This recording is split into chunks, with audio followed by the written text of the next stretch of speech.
السلام علیکم ناظرین، میں محمد اسلم حسین سیاست کی عالمی خبروں میں آپ سب کا استقبال کرتا ہوں۔ پیش ہے دنیا بھر سے آج کی کچھ اہم خبریں۔ امریکی صدر جو بائیڈن نے یوم عاشوراء کی مناسبت سے مسلمانوں کے لیے خصوصی پیغام جاری کیا ہے۔ جو بائیڈن نے سوشل میڈیا پر لکھا ہے کہ جل بائیڈن اور مجھے دنیا بھر میں موجود اپنے مسلمان دوستوں اور ہمسایوں کا احساس ہے جو آج امام حسین رضی اللہ تعالیٰ عنہ کی قربانیوں کو یاد کر رہے ہیں۔ صدر نے لکھا ہے کہ ہم قربانی، انصاف اور سب کے لیے برابری کے اقدار کا احترام کرتے ہیں۔ واضح ہے کہ اسلامی سال نو کے آغاز کے ساتھ ہی دنیا بھر میں نواسہ رسول حضرت امام حسین رضی اللہ تعالیٰ عنہ اور ان کے جانثار ساتھیوں کی شہادت کی یاد میں انہیں نذرانہ عقیدت پیش کیا جاتا ہے، جبکہ یوم عاشوراء کے موقع پر خاص ماتمی مجالس کا بھی اہتمام کیا جاتا ہے۔ روسی صدر پوٹن نے کہا ہے کہ ترکیہ میں گیس مرکز کے قیام کی بات چیت جاری ہے۔ پوٹن نے سینٹ پیٹرزبرگ میں روس افریقہ اجلاس کے بعد میڈیا نمائندوں کے سوالات کے جوابات دیے۔ پوٹن نے بتایا کہ ترکیہ میں گیس مرکز کے قیام کا موضوع زیر غور ہے، جبکہ گیس کی فروخت کے لیے ترکیہ میں ایک الیکٹرانک تجارتی پلیٹ فارم بھی قائم ہو سکتا ہے، جس کے لیے میرے خیال میں ترکیہ مناسب ہوگا کیونکہ وہ یورپ کے لیے ٹرانزٹ ملک ہے۔ پوٹن نے بتایا کہ صدر اردغان سے وہ چہارشنبے کے روز ٹیلی فون پر رابطہ کریں گے۔ روس یوکرین جنگ سے متعلق پوٹن نے کہا کہ یوکرینی حکام سے مذاکرات کا دروازہ تاحال کھلا ہے، مگر یوکرینی فوج کے مسلسل حملے جنگ بندی کی راہ میں رکاوٹ ہیں۔ روس کی وزارت دفاع نے کہا ہے کہ آج ماسکو کی جانب سے بھیجے گئے 3 یوکرینی ڈرون تباہ کر دیے گئے۔ خبر کے مطابق اس حملے کے بعد ایک بین الاقوامی ہوائی اڈہ مختصر مدت کے لیے بند کر دیا گیا۔ ایک ڈرون کو شہر کے مضافات میں مار گرایا گیا، دیگر 2 ڈرونز کو الیکٹرانک وارفیئر قابو کیا گیا اور ایک دفتر کے احاطے میں تباہ کیا گیا۔ کارروائی کے دوران کوئی شخص زخمی نہیں ہوا۔ یوکرین کی سرحد سے تقریباً 500 کلومیٹر کے فاصلے پر واقع علاقے روس یوکرین تنازع کے دوران شاذ و نادر ہی نشانہ بنائے گئے۔ یہاں رواں سال کے دوران کئی ڈرون حملے ہو چکے ہیں۔ متحدہ عرب امارات اماراتی انسانی ہمدردی کا ایک وفد چاڈ کے شمال میں واقع امدجراس میں سوڈانی پناہ گزینوں اور مقامی کمیونٹی میں خوراک کے پارسل تقسیم کرنے کا سلسلہ جاری رکھے ہوئے ہیں۔ امارات نیوز ایجنسی نے آج اتوار کو یہ اطلاع دی۔ وفد کی قیادت Emirates Red Crescent, Zayed bin Sultan Nahyan Charitable and Humanitarian Foundation اور خلیفہ بن زاید ال نہیان فاؤنڈیشن کر رہے ہیں۔ چاڈ میں ERC وفد کے سربراہ ڈاکٹر احمد عبید الظہری نے کہا ہے کہ متحدہ عرب امارات کے انسانی ہمدردی کے خبردار اپنے ملک کی موجودہ صورتحال کی وجہ سے سوڈانی پناہ گزینوں کی تکالیف کو کم کرنے کے لیے اپنی کوششیں تیز کریں گے۔ انہوں نے نوٹ کیا کہ اماراتی انسانی ہمدردی کی ٹیم اس وقت امدجراس میں سوڈانی مہاجرین اور مقامی لوگوں کی ضروریات کا جائزہ لینے اور انہیں پورا کرنے کے لیے فیلڈ وزٹ کر رہی ہے۔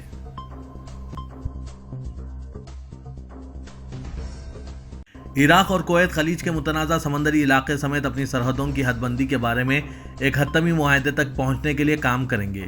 ان کے وزرائے خارجہ نے آج اتوار کو یہ بات کہی۔ پڑوسی ریاستوں کے درمیان پیکٹو زمینی اور سمندری سرحدیں اقوام متحدہ نے 1993 میں قائم کی تھی، صدام حسین کی قیادت میں عراق کے کویت پر حملے کے 3 سال بعد۔ اگرچہ عراقی حکام پہلے بھی کویت کی زمینی سرحد کو تسلیم کرنے کے لیے آمادگی ظاہر کر رہے تھے، لیکن سمندری سرحد تنازع کا باعث بنی ہوئی ہے۔ بغداد کا اصرار ہے کہ اس خاکے کو خلیجی پایوں تک بلا رکاوٹ روک ٹوک رسائی فراہم کرنی چاہیے، جو اس کی معیشت اور تیل کی برآمدات کے لیے لائف لائن ہے۔ مراکش کے بادشاہ محمد ششم نے معمول پر واپسی اور شمالی افریقہ کے پڑوسی الجزائر کے ساتھ سرحدوں کے دوبارہ کھلنے کی امید ظاہر کی ہے، جس نے تقریباً 2 سال قبل سفارتی تعلقات منقطع کر دیے تھے۔ 60 سالہ محمد ششم نے آج تقریر میں کہا کہ ہم اللہ تعالیٰ سے معمول پر آنے اور اپنے دونوں پڑوسی ممالک اور اپنے برادر لوگوں کے درمیان سرحدوں کو دوبارہ کھولنے کے لیے دعا کرتے ہیں۔ سرحدیں 1994 سے بند ہے، جب مراکش نے اپنے پڑوسی پر مراکش کے ہوٹل پر جہادی حملے میں ملوث ہونے کا الزام لگایا، جس میں 2 سیاحوں کو نقصان پہنچا تھا اور خاندان کو تقسیم کر دیا گیا تھا۔ اس کے بعد الجزائر نے سرحدیں سیل کر دی تھی۔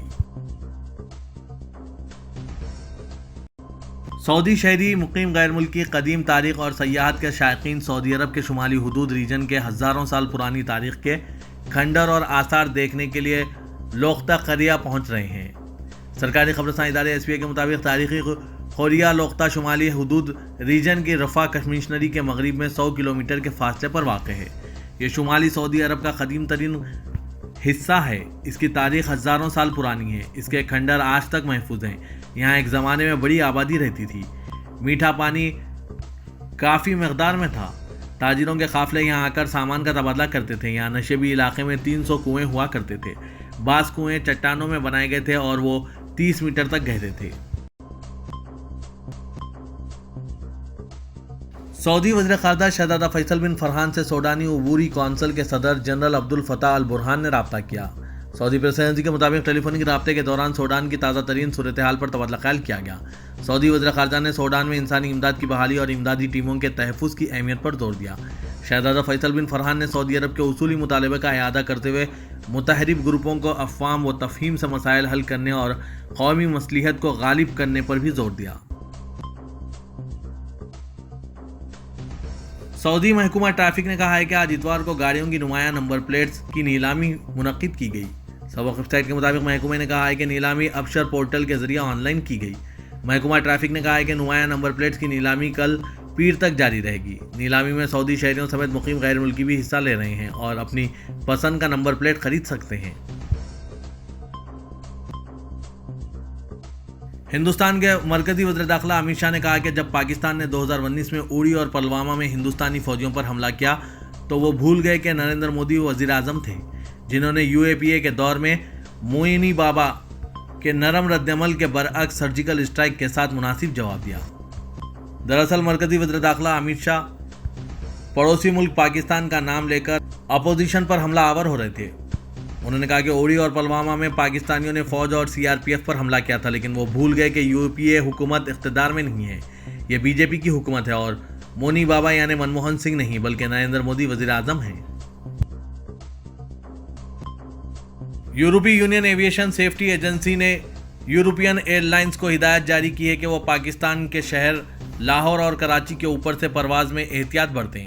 یورپی یونین ایویشن سیفٹی ایجنسی نے آج اتوار کو اپنی ایڈوائزری میں کہا ہے کہ جہاز لاہور اور کراچی کے اوپر سے 26,000 فٹ سے بلند پرواز کریں۔ یہ ہدایت اس خطے کی موجودہ سیکیورٹی صورتحال کے پیش نظر جاری کی گئی ہے اور کہا گیا ہے کہ غیر ریاستی گروپوں کے جہازوں کو نشانہ بنانے والے ہتھیاروں سے لیس ہونے کا خدشہ ہے۔ تاہم ایئر لائنز یہ فیصلہ کرنے میں آزاد ہوں کہ آیا وہ ان ہدایات پر عمل کرتی ہے یا نہیں۔ سیفٹی ایجنسی کے مطابق کشمیر کا علاقہ تنازع کا سبب بنا ہوا ہے، جہاں وقتاً فوقتاً ہونے والے فوجی آپریشنل سول ایویشن کے لیے خطرہ بن سکتی ہے۔